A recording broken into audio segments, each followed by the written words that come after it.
কেমন আছো? আশা করি খুব ভালো আছো। আমরাও ভালো আছি। দুপুরে রান্না বান্না নিয়ে চলে এসেছি। আজকে রান্না হচ্ছে। আর আমার গলাটার আওয়াজটা একটু অন্যরকম লাগবে, কারণ যেহেতু ঠান্ডা লেগেছে। তো এই যে এখানে হচ্ছে ভাত, রোজগারের মতন এখানে হচ্ছে ভাত। আর এখানে এই যে আলু ভাজতে দিয়েছি কড়াইয়ে। আর এই যে এখানে হবে আজকে পুঁইয়ের চচ্চড়ি। এই যে পুঁই কুমড়ো কেটে রেখেছি, পুঁইয়ের চচ্চড়ি হবে।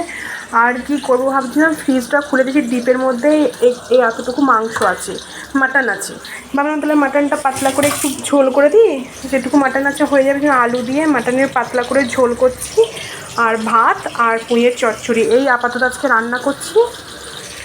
আর কেমন লাগলো ভিডিওটা অবশ্যই কমেন্টে বলো। আর কার কোন রান্নাটা খেতে ভালো লাগে একটু কমেন্টে বলো। মাটন না পুঁই চচ্চড়ি? অবশ্যই মাটন হবে আমি জানি, তবুও আমি সবাইকে বললাম। ঠিক আছে, চলো এইটুকুই, আবার অন্য কোনো ভিডিওই আসবো। টাটা।